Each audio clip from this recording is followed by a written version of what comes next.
ভালোবাসি, বাবার চাইতে বেশি ভালোবাসি, মায়ের চাইতে বেশি ভালোবাসি, আমার সন্তানের চাইতে বেশি ভালোবাসি, এই জীবনের চাইতে বেশি ভালোবাসি। যে যাই করুক না কেন, যখন কেউ ষড়যন্ত্র করবে আশিকে রাসূলদের কণ্ঠকে স্তব্ধ করে দেওয়ার জন্য বাংলার সুন্নি জনতা ঘরে বসে থাকবে না, ঘরে বসে থাকবে না, ঠিক কিনা বলে?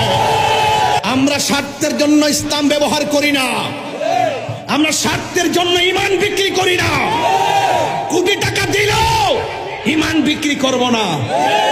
এই জন্য এই কণ্ঠকে স্তব্ধ করে দেওয়ার জন্য শুধু আমি নই, আজ থেকে প্রায় 12 বছর পূর্বে ঘরের ভিতরে ঢুকে আমার ভাই আল্লামা শহীদ নুরুল ইসলাম ফারুকীকে হাত পা বেঁধে গলা কেটে হত্যা করেছিল। কথা বলেন ঠিক কিনা? এই বিচার কি আমরা পেয়েছি? এই বিচার কি পেয়েছি? শুধু পারে সুন্নিদের বিরুদ্ধে অ্যাকশন নিতে। প্রকাশ্য গরু চুরি করে আনে বিচার নাই, আগুন ধরাই দিয়ে বিচার নাই।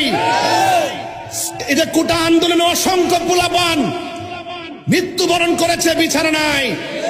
পুলিশকে মেরে গাছের মধ্যে ঝুলায়া ওই যে ফ্লাইওভারের মধ্যে ঝুলায় রাখা হয়েছে, কোনো বিচার নাই। ওয়াজ মাহফিলে এসে তাহিরি হুজুরের ওয়াজকে বন্ধ করে দেওয়ার জন্য কত ধরনের আইন কানুন কে বা কারা ঘটনা ঘটায়, এই ট্যাগ তাহিরি সাহেবের উপরে দেয়। এটা দুর্বিসন্ধি মনে হয়। আজকে দেখেন কি অবস্থা রাষ্ট্রের। টঙ্গী ইজতেমাকে কেন্দ্র করে উভয় গ্রুপের মধ্যে সংঘর্ষ লেগে অসংখ্য মানুষ, তারা 3 জন নিহত হয়েছে। এটা আমাদের দেশের জন্য দুর্ভাগ্য। এই ধর্মের জায়গাগুলোকে নিরাপত্তা দেওয়া যাচ্ছে না। এইরকম বাংলাদেশ তো আমরা আশা করি নাই। কথা বলেন